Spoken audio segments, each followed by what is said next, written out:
Hi, lovely people. Welcome to another episode of Conversations with Nis. I am Eunice Peterson, your host. Thank you for joining me on another conversation. This week, I decided that I would go into a series based on this book, Living by Strategy, by Professor Stephen Adei. I acknowledge that not everybody has access to the book because it's currently not on Amazon and it is primarily available in Ghana. So for the sake of those of you who do not live in Ghana or do not have access to it, I would take a few weeks to go through the topics that he elaborates on in the book and walk you through how you can use the tools in it to help you navigate and set proper life. Today, I want to start from the point of the need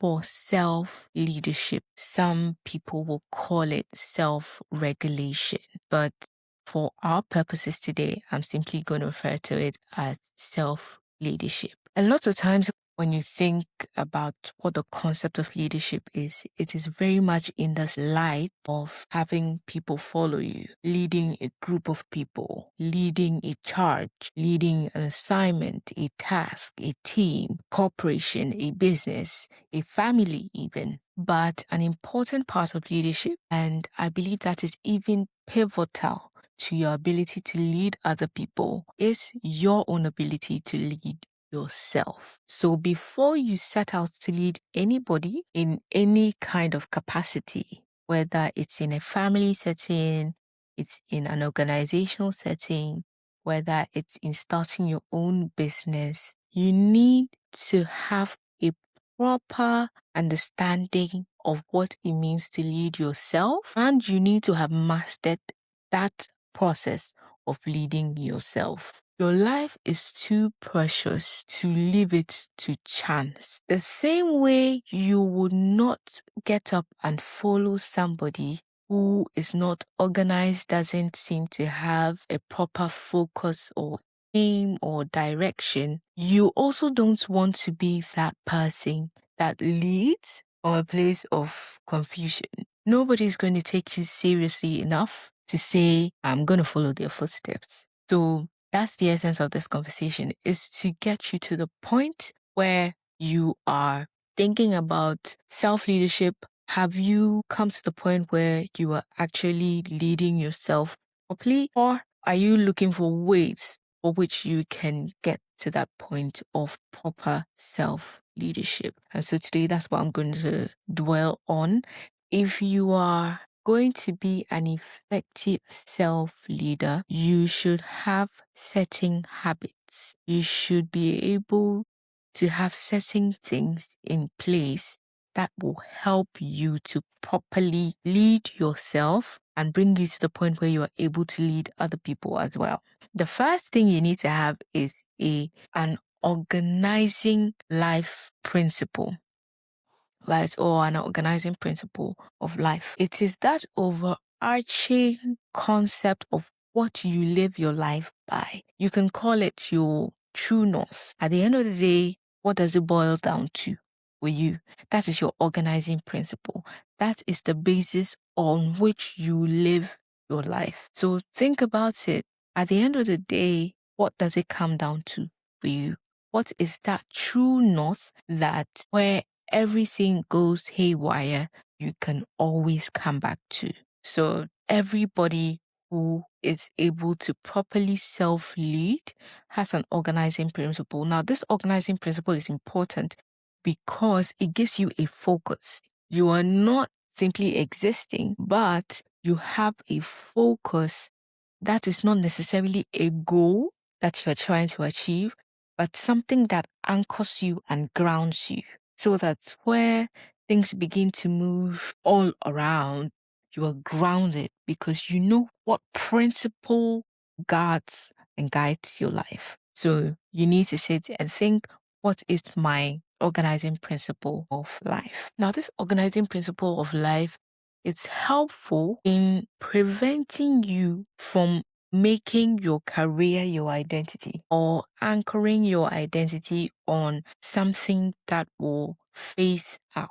Your organizing principle of life is something that will remain throughout. Okay, like I said, it is something that grounds you, something that anchors you. And so it's not something that should change easily. It shouldn't be something that changes per season. It should be something that takes you through, life. Like I'm saying, it's an organizing principle for your life. So, for example, the author mentions his organizing life principle as what will Jesus have me do? So, in any circumstance, at any given point in time, what he's coming back to is what will Jesus have me do? It doesn't have to be your life principle.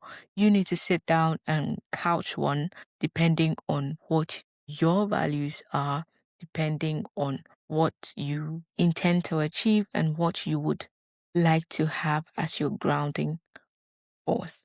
Now, the next thing is a positive attitude. You cannot be pessimistic if you are going to self-lead. Ultimately, you are going to be guiding and directing other people one way or another. Even if you never come into a formal leadership position, one way or another, you are going to be leading somebody. You cannot have a negative outlook on life. Always try and have a positive outlook on life. It is healthy for your mind and your soul. It is healthy for setting clear and proper life systems moving forward, because you're not looking at things through a pessimistic view. Be optimistic about life, essentially. The other thing is that you need to have character. And by character, we're talking about honesty, trustworthiness. He's somebody that other people can count on. Be respectful, honor other people. Don't look down on other people. Value others, right? Be a person of good character, essentially. Developing those things in you, saying that you're a trustworthy person, developing that stance and saying truth will be the only ground I stand upon. I'm always going to be an honest person. I'll always be a person of integrity. Those are things you begin to do for yourself, begin to build in you, that tend to pay off when it comes to dealing with other people in any setting, whether it is in relationships, whether it's in your career, whatever sphere of life you find yourself in. Character and integrity will always be a winning point for you if you have built it. So, character. The other thing is excellence and your commitment to excellence. Don't settle for mediocre. Don't be okay with mediocre. If anything has to be done, make sure it's done well and done with excellence. Demand it of yourself to the point where it becomes second nature, that you do not relent when it comes to doing things right and doing things with excellence. If you are going to do anything, you are going to do it with excellence, period. Do it in the small things so that when you get the opportunity to do big things, you do those big things with excellence. Commit to your values. As a human being, you need to have values. Have your value systems and commit to them. Know your, not just your value in terms of your worth, but what you will and will not tolerate. Know your values and commit to them. I don't tell lies. I will not lie to anybody. That's a personal value of mine. Set your values. Determine what you will and will not tolerate. Commit to them. The commitment is what is going to ensure that your values stay in place all the time and you are guided by them in any circumstance at all. Value also helps to build your integrity, by the way. Another point I would want to make, even as I wrap up this session, is critical thinking. Begin to build your sense of judgment and your ability to think very critically about anything before you make a move or make a decision on them. It will be so crucial to living every single day of life, because every day we are faced with choices. We cannot just get up and make these choices. We need to think critically. Develop it so much that you are able to think on your feet as and when things arise. That is the point you want to get to. right? Effective time management is also another thing. Look, life is time. If you didn't hear anything that I said throughout this video, remember that life is time. You cannot play with your time. You cannot waste your time on unfruitful ventures and expect to have a great life. The seconds, the minutes, the hours all accumulate. It is 60 seconds that will form a minute, 60 seconds that will give you an hour. It is an hour that will give you 24 hours. The 24 hours is what is going to accumulate into a day. A day gives you a week and a month and a year, and life keeps going on. So you think, oh no, I'm just going to spend a few minutes on Instagram or on any other social media platform, and you end up staying there for hours. Life is time. That 1 hour or 2 hours you spent on TikTok could have gone into something more valuable. Yes, there's a place for social media, the entertainment, the distressing, the education, entertainment, all of that is good.